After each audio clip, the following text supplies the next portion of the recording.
American Nightmare. Guys, spoiler alert, okay? I am going to be dropping spoilers in this, okay? But let's talk about the Netflix #1 at the moment, like trending show or whatever it is, at least over here in the UK, and that is American Nightmare. Let's get straight into it. Firstly, for me, I was suspicious because when he described the scene of what happened, his wife, was it his wife then? Was his girlfriend? Girlfriend. His girlfriend wasn't screaming.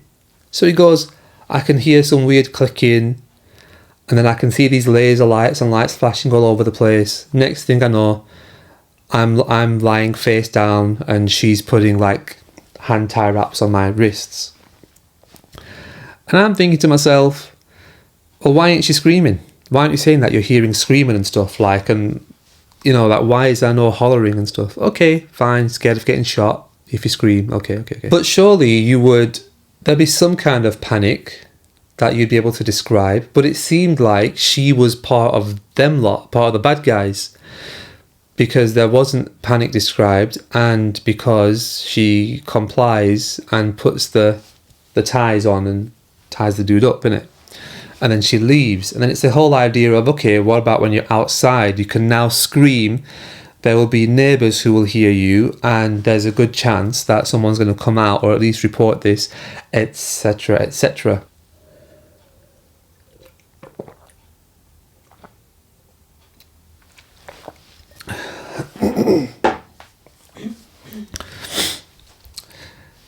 And then she gets taken away and she puts on them goggles and stuff, and then very tragic things happen next, which I wish on nobody. And that's like what the guy goes through, but of course more so what she goes through.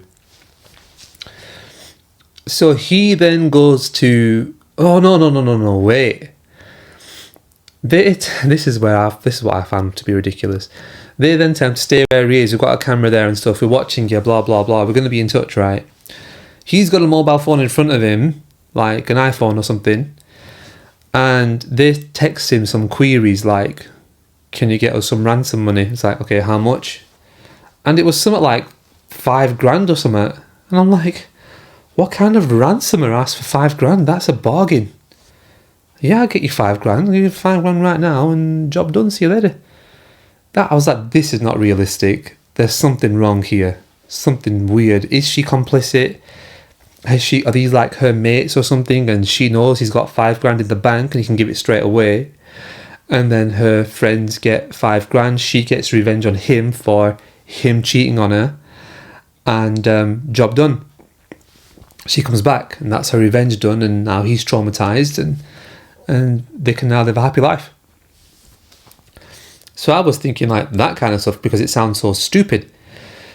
And he's got a phone right in front of him and he wasn't using it. And it's like, no, I couldn't use it because they're watching me on the camera. But I'm thinking, yeah, but they've started to text you now. And if they're texting you and you're texting them back, then instead of texting, just email the police station. I'm sure the local police station or any like American police somewhere has got an email address. If you don't know it, you can Google it. Just act like you're texting the guys and struggling to find the words because you're in shock. So you're in shock and you can't find what to text these dudes. So just start Googling the police and get a message through to them.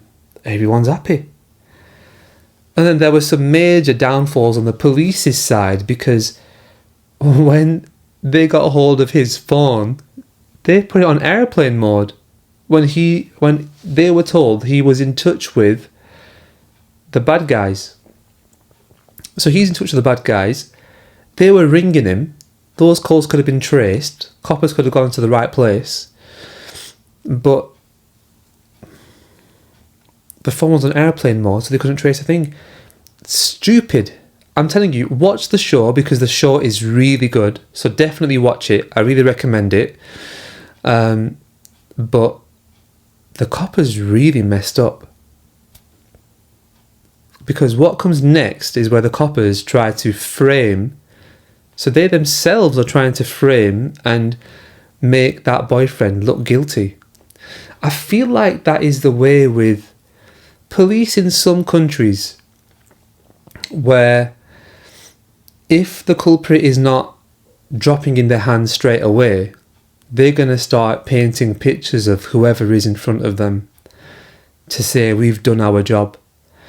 And they were trying to make her look like she was a bad person as well. They were trying to paint her into something bad to try and justify the fact that she's gone missing and stuff, and oh well, she's this kind of person, that kind of person, so it's kind of alright for this to have happened. You know, where it's that court of public decision or something?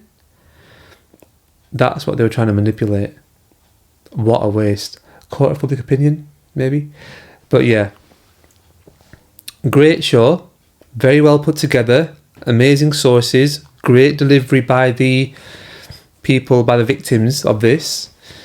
And really interesting to see everybody who was involved, all the moving parts. It turned out that the bad guy was some kind of known creeper dude.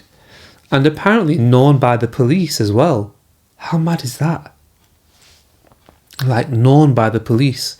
Had multiple victims. Ex-Harvard. Studied at Harvard. You know what I mean? And more than that as well. It was crazy. I mean, at the point where they managed to ring the bad guy's mum and she tells the police, like, basically where he is. And then the police go there and they find evidence of what's happened there. The blindfold goggle things and the room where it occurred. Absolutely mind-blowing stuff. Really strange, like, you know, really, really weird. And just how, like, there was this kind of weird similarity to Gone Girl. Strongly recommend that film. Good film, great cast, great performances. Watch Gone Girl. But the similarities to Gone Girl were really uncanny as well. Like, she kind of even looked a bit like her. And he kind of had that, like, degree of, like, successful dude type thing about him. And I think in Gone Girl, Ben Affleck cheated on her. And in this guy had cheated on her too. So it's like, wow, it was just like, just blowing up all over the place. Really interesting in that sense. Just the amount of coincidences that had occurred in that time frame, in that show, were amazing. And then, you know, you remember that this is a true story, you know. I really recommend watching it. Very well put together. You can see why it's basically trending. Really, really good. American Nightmare. And a really, really sad story. I'm glad that they got the compensation they deserve. You know, I'm really glad that you know, they got that at least sorted out, balanced out. And speaking of compensation, you need to watch Mr. Bates, or Alan Bates versus the Post Office. Watch that one. So that's Alan Bates, or Mr. Bates, versus the Post Office. That's a recommendation for you for getting this far in the show. I keep saying show, I mean video. Anyway, guys, I'm going to leave it there. Thanks for watching. Oh, by the way, and the Alan Bates thing and the Post Office is a true story as well. Really interesting. Do watch it. Find it somewhere. Anyway, guys, again, thanks for watching, and I will see you guys in the next one. Take it easy. See you later.